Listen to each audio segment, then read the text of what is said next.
It's Tuesday, September 2nd, 2014. I'm Jerry Prince. And I'm Trey Comstock. Put in your final orders because this is Tech's Last Call, episode 86. Your last call for Tech News of the Week.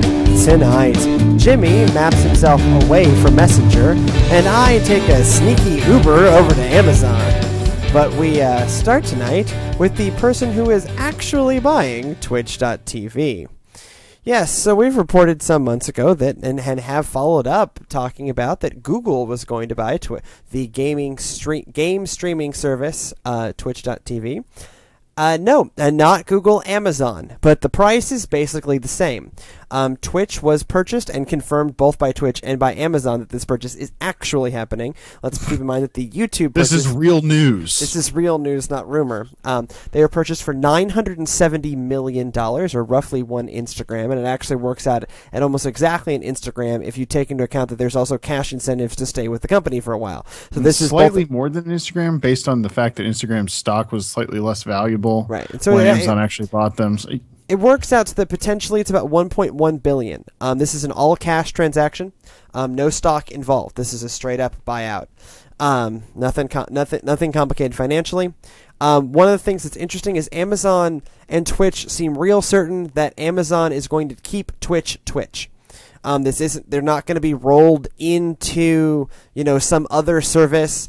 It's going to stay Twitch.tv in the same way that Audible.com has stayed Audible, the way Zappos.com has stayed Zappos, the way Goodreads has stayed Goodreads. Amazon has a pretty good history of letting companies... With a little bit of overlap between them in recent years. Sure. Last year, actually, not even years. But sure, it's more integration into an ecosystem. So, I can link out of Amazon to an Audible book, to an Audible version of a book. It's more the whisper sync is what I was thinking. The sure. fact that you can have an Audible book and then you can sync to the same page on your Kindle. Right, but Audible.com still exists and is not just a weird front for Amazon.com. No, that's true. That's very true. And it still functions fundamentally the same way it always has. Right.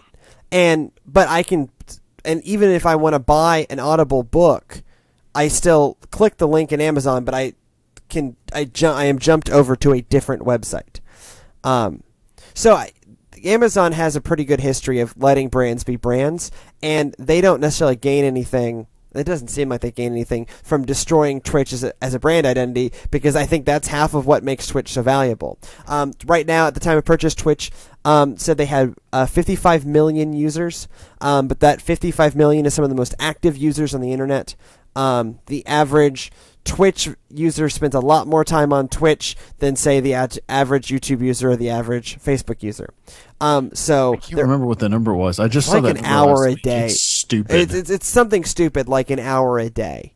And so while the user numbers aren't crazy, I mean, 55 million people, I'm one of them. I know, Jimmy, you're one of them. Yeah. We are counted in this 55 million. Well, that's been helped significantly by the integration with the Xbox One and the PS4.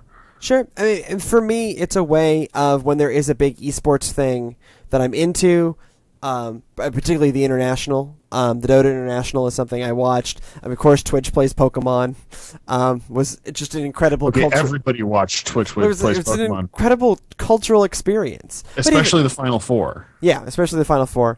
But even I just watched a PAX panel on Twitch that was the games journalism Royal Rumble, where a bunch of or a whole 30 games journalists and developers and stuff played a Royal Rumble in an N64 wrestling game, complete with their own wrestling characters that they have created.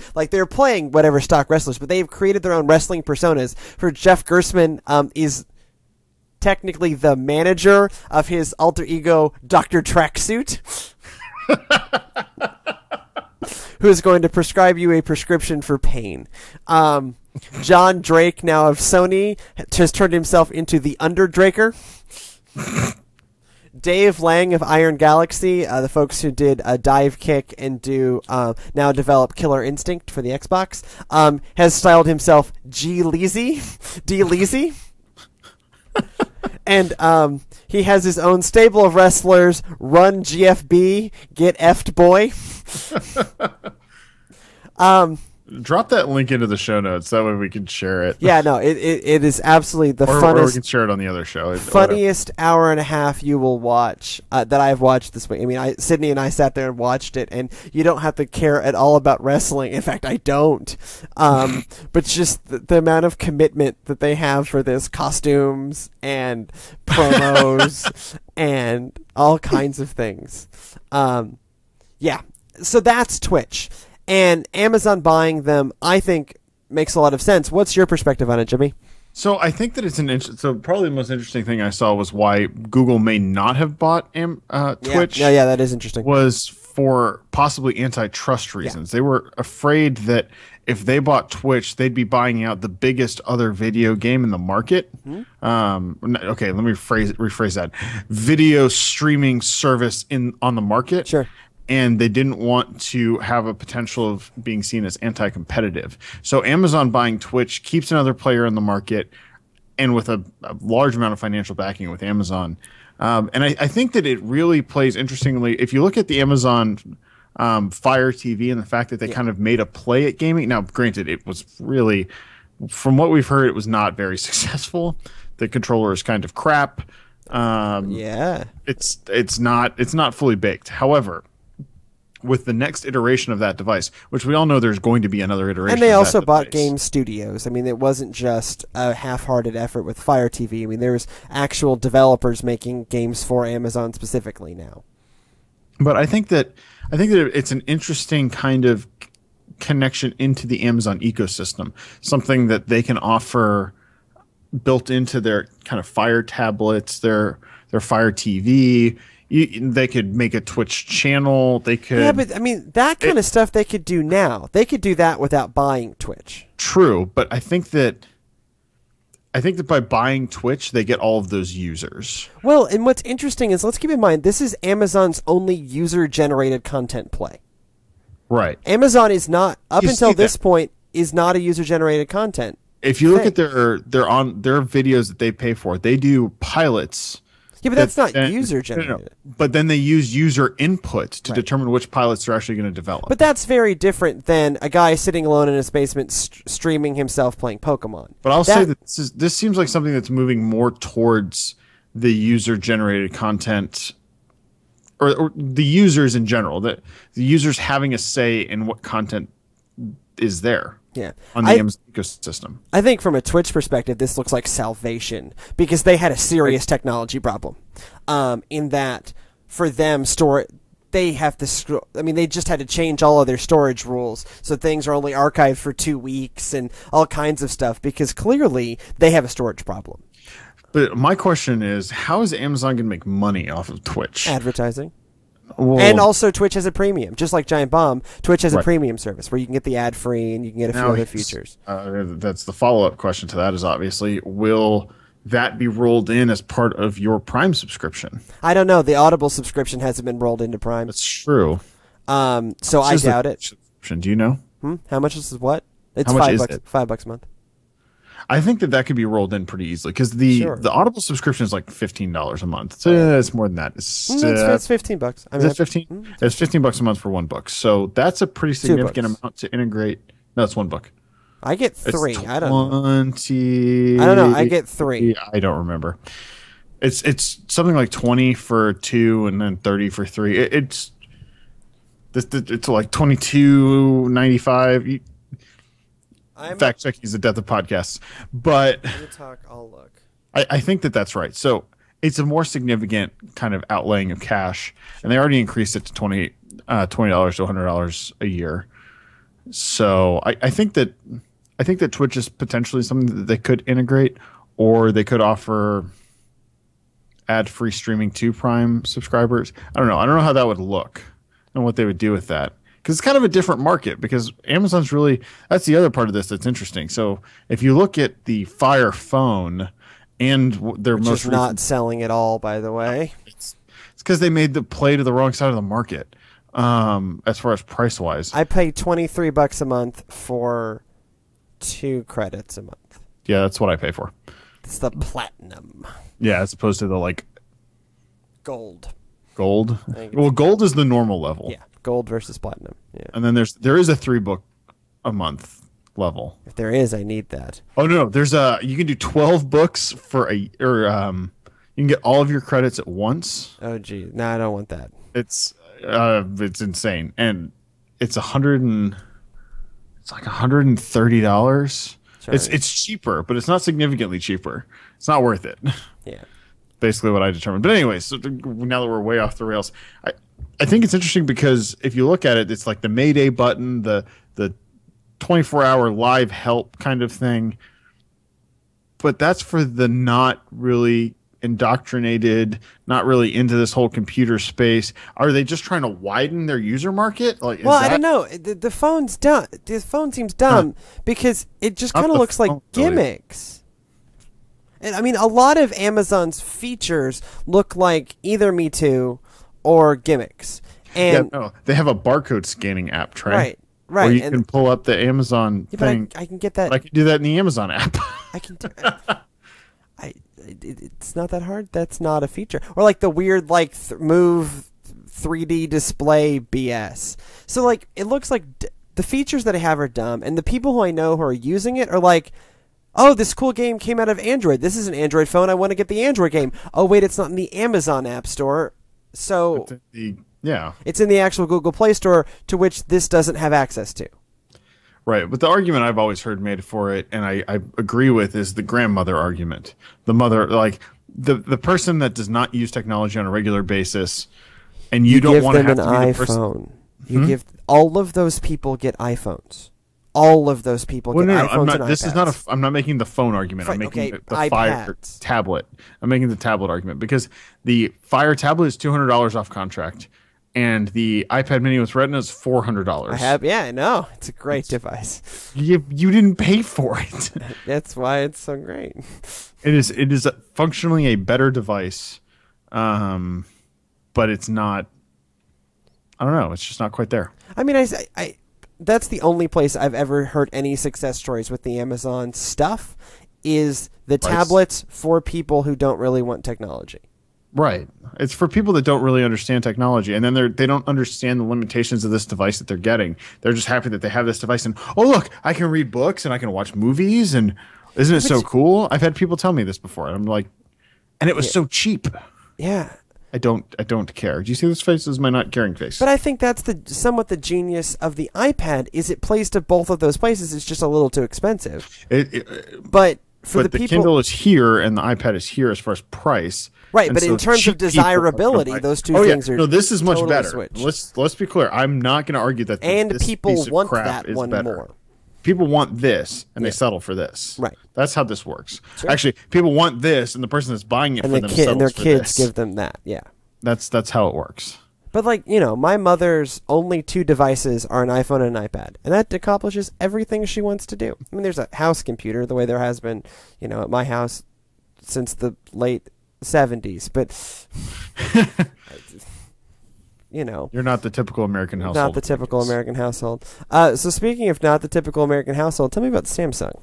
Yeah, in topographical news this week, Samsung has signed a deal with Nokia to provide Here maps to both Samsung phones and wearables. That's right, gear watches and crap, including those running the Samsung proprietary Tizen operating system. Co-developed by Intel. I'm going to call it Samsung. So in case you forgot, Microsoft only bought the devices and part of the Nokia company. And the Nokia name, as well as the software portion, like Here Maps specifically, remained with, the shell that is now Nokia. And this really kind of demonstrates the most recent move that now software company has made. Here Maps is available on both iOS and, of course, was originated on Windows Phone with the Lumia line. Mm-hmm. It will most likely be released for wider Android use later this year, possibly early next year. This is really a stepping stone into Android. It's also important to note that this is not actually it's not going to replace Google's Maps application. It's going to just be a side-loaded like the S Translate and S Voice and all of those other applications that Samsung has developed in house. This is really just a change for Samsung in that they're developing it. They're hiring someone to provide a better software. Sure. So, Trey, do you think that Here Maps is actually something interesting that Samsung is doing, and that they're getting a company that actually does a quality mapping software to provide this proprietary mapping solution? Or do you think it's some kind of bloatware that is really just duplicating something that we don't really need? Here Maps isn't. I wouldn't call Here Maps bloatware. It's good software. It is good software, but it's also redundant. Yeah, but Samsung doesn't. We've known this for a long time. Samsung doesn't want to be reliant on Google. True. Samsung wants the ability, at least in terms of a negotiating position or in terms of a real strategy, to tell Google to go to hell and not have to worry about it. And so that's why they have S Voice and S Translate and all the S products. And I would rather this, were I a Samsung user, which I'm not, but were I would much rather this than Samsung develop their own proprietary Maps app. Oh, I can agree with that. Right. So if your alternatives are S Maps or Here Maps is great software and has the hard drive based option. No, okay. That's not true on iOS. So I would assume that it's not it might be true on the Samsung, but it will not be true if it's released for Android. Okay. Most likely. So I used it on an iPad. Okay. And it was not you could not get the hard drive downloading. Well, to me, that's one of the things I like about Here Maps. But it's still a fantastic Maps app. Oh yeah, because they own like an actual like mapping company. So yeah, no joke. When you say I can't remember if it's Navtech or who, but they bought one of the like big players in mapping. And they have produced fantastic software around it. It's got a little weirdness, but all Maps app have some weirdness. So I really don't think of it as bloatware, and I think this is part of Samsung's never-ending drive to make Google redundant, so you use the Samsung services so that they can, they think of themselves, rightly or wrongly, I think, as the cornerstone of the Android ecosystem. I think that may have been originally true, but I think that that's becoming less true as time goes on. And by that I mean we've reached a point where the Android marketplace is kind of leveled out, and the difference between Samsung and LG and HTC is more. It's not this kind of hardware drive that Samsung was originally making the argument about, as far as the screen resolutions and the BS features. We have NFC and we have this. Now they're having to heart make rate up monitor on the phone. Right, yeah, that's super useful. But I actually don't think that's the big threat to Samsung. I mean, their sales numbers came out relatively recently, and they were tanked. And part of why they're tanking is they're still ruling the high end of the Android market, absolutely ruling it. I think HTC is making a better phone at this point. That's been my argument for the last year and a half. But I think in terms of sales, it's clearly Samsung. But they're losing their number one position in all of these developing markets to the super cheap phones, because they sell, they take the buckshot approach to phone design, and they make it literally. We've joked for years, they make literally every screen size. 1.5 inches with the Wear up to 80 inches. 5,000 inches. It's 104, I believe, is the largest. Sure. And so, I mean, they make every screen size in there, but their margins are so bad, and they're just not able to make the money. What Apple has always done, and what is the constant kind of survivability of Apple, is Apple keeps its margins high. Apple and Nintendo do this same thing, where they're making money on every device, and they're making a lot of money on every device. And so that's the strategy. They don't make a lot of different devices, but they keep their margins high, and they're able to maintain themselves as a premium product. Samsung has tried to be all things to all people. They've released by the end of the fall, they will have released 6 smartwatches in the past year and a half. Right? And that's not, Apple won't even have released 6 phones in the last year and a half. Samsung, I can't even count. We don't even bother reporting. Apple wouldn't have released 6 new mobile devices in the last year and a half. Depends how you count, but yeah, I mean, and Samsung will have iterated 6 different smartwatches. So Samsung has been in this really weird position of trying to be all things to all people for a long time, and I think it's finally coming back to bite them, because they can't maintain both the high end and the low end, because it's just, at that point, where does the money come from? It's the same thing HP ran into. in a way. Right. I mean, they tried to make this high-end play, but all their money was in the low end, where there's no money to be made if you are a big kind of company. Where the money on the low end is these super lean Chinese and Indian manufacturers who aren't trying to maintain a design office in California and a startup center in Silicon Valley. No, they're not trying to do any of that. They're just, they own the fact. They are close to the factories. They're doing really basic design, and they're churning out a really basic product. That's how you make money in the low end.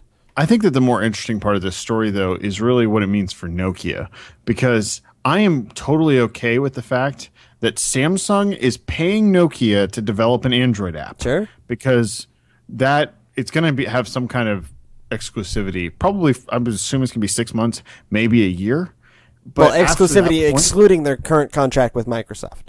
Right. But an exclusivity for Android phones. You'll still get it on the Lumia branded devices. Right, you'll still get it on the Lumia, and the iOS app still exists. You can't take it away easily. So, and there was no announcement with this that the iOS app would be discontinued. Sure. So all I can assume is that Samsung is paying Nokia to develop a Here Maps application for Android and Tizen. Sure.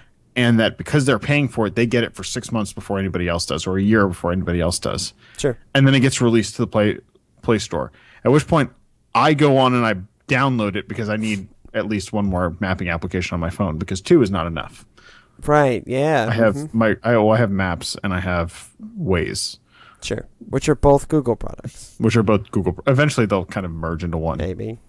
Someday. Let me rephrase that. The Waze functionality will eventually be integrated into Google. Sure. Not from a user standpoint. But anyways, this is off the rails. But I think that's more interesting, that Nokia has found a way to get one of the big players in the market to pay them to make a product that they would make anyways. Sure. Yeah. I think it's brilliant. And I hope that Nokia has something else in the pipeline other than Here Maps. Well, I mean, in terms of consumer facing, who knows? They have lots of not consumer facing stuff that you and I don't think about, like patents and network technology. Nokia Pro Camera, that's an application. Yeah, granted, it's only available on Lumia phones. Yeah, I can't remember if that's part of the Microsoft stuff or actually still part of Nokia, because it got updated. I don't know. It was because it got updated as part of the Cyan update. That's the firmware. It gets pushed with firmware updates, not through the App Store. So I don't know. Software-wise, it's tied into Microsoft. Well, and then there's weird cross-licensing deals that are going on there between Microsoft and Nokia. Names and names and the fact that they can both use Nokia. Right. Yeah. So, and at some point they'll both be able to make phones, which is interesting. Because Nokia, there's a narrow window where Nokia can't make phones, and then Nokia can go back to making phones. I mean, they've lost all their infrastructure to make phones, but conceivably, all the patents and all the those patents, but conceivably they could do it. So speaking of can do it, Uber seems to think it can do whatever it wants. It's kind of true, actually. It's using some sneaky business to try and take down Lyft, its main dumb-looking rival. Tell me how you really feel, Trey. Don't like Lyft. According to an investigation done by The Verge. Using some sources inside Uber's driver recruitment efforts, The Verge did a really cool investigative piece that reports that Uber has a special team who take Lyft rides specifically to recruit drivers over to Uber. This seems to also be the source of all the canceled rides, as these recruiters cancel a ride so they are not doubling up on the same driver. So they just keep contacting Lyft until they end up with a driver they haven't ridden with before. These recruiters are issued burner phones and credit cards to create Lyft accounts. So then when that one phone gets picked, when Lyft figures out that one phone is an account that's actually a recruiter, they can switch over to the other phone and continue recruiting. So they get multiple phones. This is some of this is handled through an outside agency called named Target CW. But the leaked emails and stuff seem to say that Uber's marketing team is heavily involved in this campaign. There's been some speculation in the press about a Federal Trade Commission investigation because of how elaborate and sneaky these tactics are. In and of themselves, they're not actually monopolistic behavior because it's an open market for drivers, and Uber. And also, there isn't driver exclusivity, so a driver can work both for Uber and for Lyft. And I think that's the most important note. I mean, you're not locked in, and it's not like, I mean, it'd be one thing if, like, Uber was blowing up Lyft cars, or like, but this is like, the canceled rides is the thing where they look at it and go, well, maybe that's a Federal Trade Commission antitrust thing, but 5,000 rides sounds like a lot until you think about, like, Uber is in 160 different cities, and I bet that's not a big percentage of the actual rides that are happening. The statistic I had heard is that there's something like 50,000 Lyft drivers. Right. So statistically, one in 10 have experienced one of these cancellations. Yeah. So we're not talking about a crazy amount. So I don't buy that. What I think is more interesting is so this fierce competition is playing out in the court of public opinion, which I think is the real deciding factor. I don't think there doesn't seem to be anything illegal about what Uber's doing, but whether or not consumers think that this sneaky tactic is sneaky enough that they don't want to participate in this company. And I think that's where it could potentially hurt Uber or not. So, Jimmy, you've recently were an Uber customer.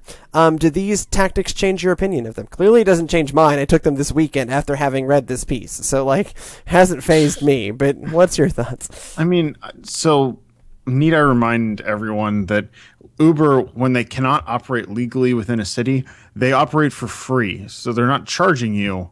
They're just, operating. So you're like, oh, I really like this Uber thing. And then you petition for your city to, like, include them and have them as a legal option. So, like, this is by far not the sneakiest thing that Uber has done. It just happens to be targeted at their other competition. Sure. Not they're taxi companies, which we all hate. They're a highly aggressive company. And this is just another example of them being highly aggressive. I think what's interesting is this is only one aspect of what Uber does.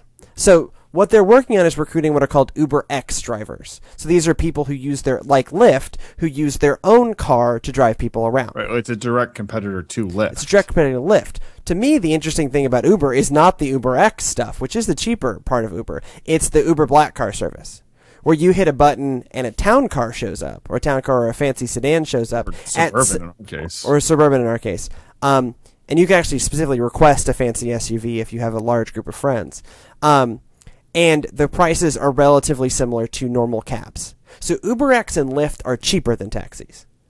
Whereas Uber Black Car and Uber SUV are the same price as taxis. Just more convenient. Just more convenient and more comfortable and cleaner and easier to use. And less money dancing. And you don't have to do the money dance. Where I don't have cash, do you take credit card? Oh, you don't take credit card.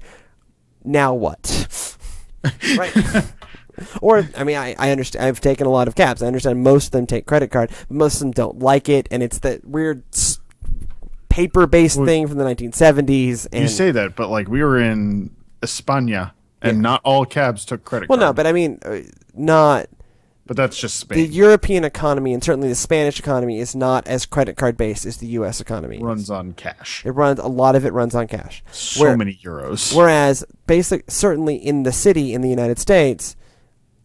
I don't carry cash. Full stop. You swipe the credit card on the machine on the back seat of the cab. Right. And that's how you pay. I have this plastic thing, and this is where the money comes from. This is the money. The money. I don't, So to me, this is the least... Uber is fighting with Lyft in the least interesting part of this market. I don't want to ride in... I certainly don't want to ride in a Lyft car. I don't want to show up at a place in a Lyft car. Well, this is... The only argument I've heard for the people that use Lyft or UberX has specifically been either college students or recently out of college students in Austin, Texas, that is, that are out on 6th Street, getting a cab on 6th Street, by the way, is possibly the most miserable experience in your entire life. Yeah, that or Fifth Avenue. Yeah. At least there are enough of them in Fifth Avenue. That's true. On 6th Street, they don't have the capacity to handle the number of people that are coming out. And so there are a bunch of Lyft drivers that hang out near Look, 6th Street. I don't think that they're a bad company or they have a bad business model. I just don't. But that's the only time I've heard of people using Lyft. But Lyft looks for ridiculous. It's going to cost me $40 to take a cab 3 miles. It'll cost me $10 on Lyft. Yeah, it'll cost you $20 on whatever on Uber Black Car, and probably the same whatever Lyft is, an Uber X. But I think Lyft is one of those things that works real well in Silicon Valley, because they have these big dumb pink mustaches on the front of the cars. Well, it works really well in Silicon Valley and college towns. Right, but like me as a grown man, I'm not going to pull up to a thing in a car with a giant pink mustache. So even if, Uber's a hugely aggressive company, doesn't faze me. If I want to save money, I've taken Uber X before. Generally, if I'm not going that far, I take Uber Black Car because it's so much more comfortable, and looks professional and looks adult. You can show up. It looks more professional than a taxi too. You show up in a freaking town car. And that matters occasionally. And I don't feel dumb in it. And I look at, because there's a Lyft car that kind of goes around here sometimes that clearly lives near me. And I look, first of all, I was like, what is that? Why is there a mustache on that car? That looks stupid. So to me, Lyft has an image problem. So Uber's kind of sleek, black, modern. That plays for me in a way that Lyft's weird hippie commune aesthetic just doesn't do it for me. I see why it plays well in Austin. But I think that's why the market that Uber plays in primarily is the one that you're more interested in. Mm-hmm. I think that there is an interesting aspect to the story, but I also think that this has been blown so out of proportion. Right. Here's the thing. Honestly, who cares? Right? Well, here's the other one and I can't take credit for this idea, but this came from Daily Tech News Show. One of the guests on it shared that, remember a few years ago when there was that agreement that was signed between tech companies that said, oh, we won't recruit each other's which is also illegal. Which is illegal. Yeah, it's collusion. It's actually illegal. Mm-hmm. And we freaked out about that. This is the logical opposite of that. So we shouldn't freak out about this. I mean, these drivers are getting paid for the rides. Yeah. And they don't. It's not like they have to go along with the Uber person. They're just being aggressive in recruitment. Well, the other thing is every company uses recruiters. My company is currently using recruiters to find people because Houston has a serious engineer to people problem. We need way more engineers than we have, and so engineers are highly sought after. I'm being aggressively recruited by people on LinkedIn. Right. So. If that's allowed, this is the same thing. Yeah, I get the same thing for various charter schools. Right. Right, exactly. When there is a high demand for something, then there will be high recruitment. Right. And guess what? They're competitors. They can act like competitors. Lyft can do the same damn thing. I get that they're being kind of sneaky about it, but there's nothing illegal about it. The canceled rides is kind of icky, but it's not... It's not endemic. This, we don't know that that's the reason why they were canceled. But when you understand that, the recruiters are just trying to get rides with people they haven't ridden with before, then it makes more sense. You're like, oh, okay, that makes sense. I mean, the tone. Some of this is the tone of the Verge article. The tone of the Verge article is like, oh my God, look at what they're doing. It's like, yeah, look at what they're doing. They're running a business. But I think these are people that are not aggressively this is horrible, but I'm sorry, tech journalists, there are a lot of you. Unless you are one of the best tech journalists. Too many of us, to be honest. In tech journalism, there's honestly not enough money to go around. Right. There's not enough money for the amount of positions that people want. Because so much of it, you look at us. I mean, we're an incredibly lean operation. And if we paid a little more in promotions, we could be competitor with someone with a newsroom, right? Like The Verge. Right. who is funded by they're an AOL company. AOL, I think, yeah. I can't remember who their parent company is, but Right, they have a parent company. But I mean, most of the big ones, there's very few big ones that are independent at this point. They're either AOL or CBSI. I mean, Twit is kind of one of the Ars big. Technica is I have an Ars. Wall Street Journal. Yeah, Condé Nast. Condé Nast. Damn, who's Wall Street Journal? They always repost the Wall Street Journal article. Wall Street Journal is All Things D. That's right. All Things Wall D. Street Journal. And then, so Recode, The Information, and Twit are kind of the indies in this space at this point. I mean, right. Twit is only video. It's a podcast. It's a podcasting thing. They only do podcasting. The Information is subscription only.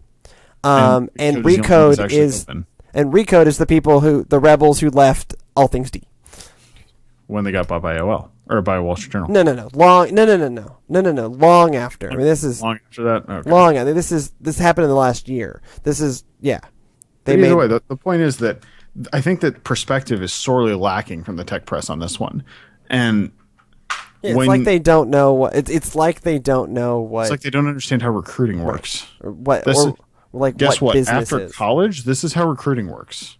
When you are sought after, you hire recruiters. When you need people, you hire recruiters to go find those people and recruit them. The Uber line on this is great. It's like, we want to recruit drivers, and the only way to find them is to take a ride with them.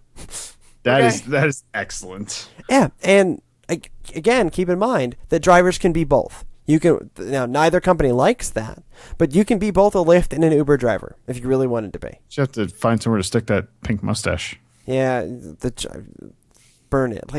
I'm sorry. I realize it's super image whatever, but this is the app economy, so that matters. Design.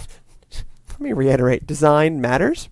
And I'm not, as we were discussing before the show, design is important. Design is important. I'm not going to get in a car with a dumb pink mustache on it. Maybe I don't drink enough, and that's the problem. Maybe that looks really great when you're drunk. I have no idea. I like that I hit a button and a town car shows up. That's what I like. That's what I'm in this for. You missed and other things that look good when you're drunk. Yeah, and other things that look good when you're drunk. What happened to MS? And what did it used to be called? MSN Messenger. What's it called now? Nothing. I think it's just called actually, it may still be called MSN Messenger or just Messenger. I don't know. Stuff. Doesn't matter now. In other surprising news this week, MSN Messenger still exists. Right. Yeah. That should be the surprising bit. And on that bombshell, I regret to inform you that this 15-year-old piece of technology is officially going the way of the dodo. It already has almost everywhere else. I know. So the ironic thing about this is Microsoft actually announced back in March that it was dying. But it didn't actually kill it. Well, it did in the U.S. It killed it in the U.S. But apparently, this is like the whole Orchid. It was Orchid, right? Yep. Brazil thing. Brazil. So apparently, MSN Messenger in China were really the way it was, and the Chinese really loved it, so they kept using it. And so Microsoft just this week announced that it's going to shut it down permanently on October 31st. And that all of the people that are still using MSN Messenger in China, they're encouraging to switch over to Skype, and they're offering $2 worth of Skype credit. That's interesting. It's a significant amount of money there. This is totally the Amazon. You want it? Can you wait for it to get there slower? We'll give you $1 in Amazon Instant Video credit to incentivize them to move over. So pour out a little bit for Messenger, but otherwise, do we really care? No, this is just one of those it's the world's saddest song on the world's smallest violin. Technology moves on, and it's weird. What's weird with this is that messaging is such a huge thing now, and the people who used to rule messaging didn't jump into the new messaging. I know. AIM, MSN, and Yahoo were like the big three. And none of them have okay. I see what Microsoft is doing in that they're trying to get everything under kind of one drive. And Skype is more integrated into that. But they should have done is they should have just made everyone, this is the Google approach. Guess what? Now I'll have Google Plus accounts. Right, but I mean, to me, that's not the interesting angle. The interesting angle is how did all of these people miss what actually like Facebook bought WhatsApp for like $16 billion. And they don't do anything that AIM or Yahoo or MSN Messenger couldn't have figured out for mobile. But they just totally missed mobile. Figure mobile out. That was the problem. They just totally missed mobile. Because desktop messaging died around the time that text messaging took off. Right. And they didn't think to innovate. They didn't innovate was their problem. Because like the AIM interface on mobile was always awful and fraught. Trust me, I used to try to use it, and it was terrible. Even on the iPhone, it was just unusable. And so they missed the app thing, and they missed the return of messaging. Because it turns out teenagers like messaging. That's what this, and that's what it always has been about. Well, one type of messaging was replaced with another, text messaging, and then it went back to this. And then it went back to apps. But I like having something on my computer and on my phone. Right, but what it became was it's now rooted in the devices that teenagers have. Teenagers were getting laptops when we were teenagers, right? You finally had a computer of your own, and so you could sit up till 3 o'clock in the morning working on a paper / flirting online with the cute girl from my youth group. That's my childhood. And then kids got phones, but they were dumb phones. They were feature phones, and so text messaging. Then kids got phones with apps or iPod Touches with apps, and that's what the kids are, and so that's where messaging iPod Touches that are killing it. Well, more and more kids at younger and younger ages have smartphones. So speaking of things to help kids these days, it is this week's last call.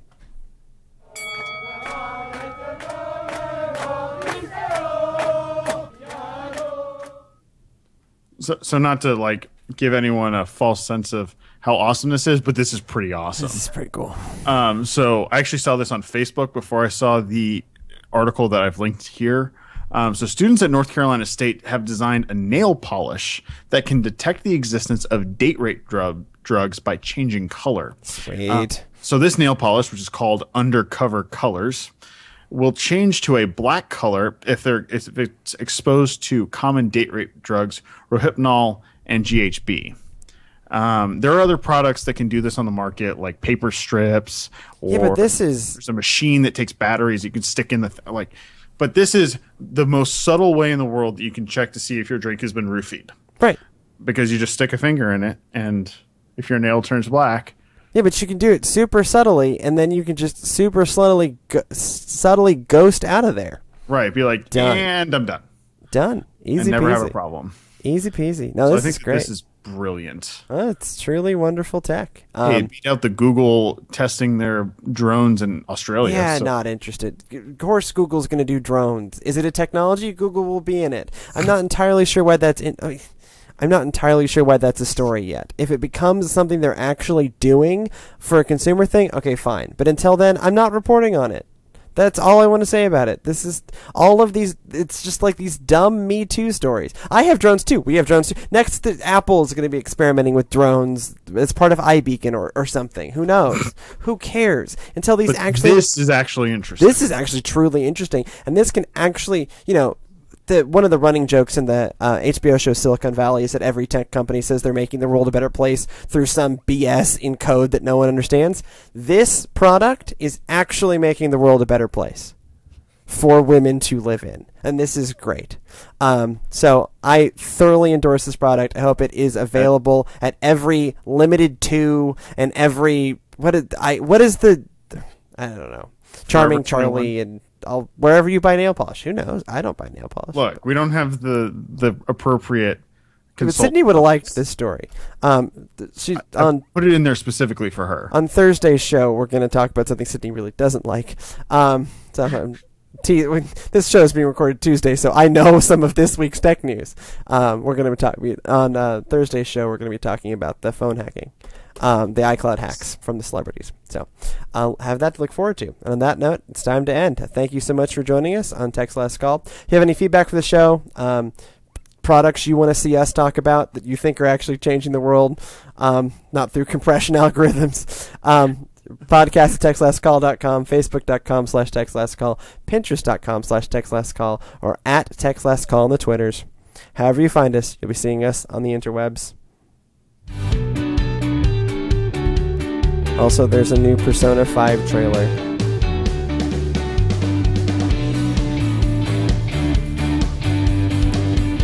Jimmy? Where'd you go? I had a co-host when this show started. I've been left alone with my thoughts. This is uncomfortable. By the way, we use Skype to stream the show.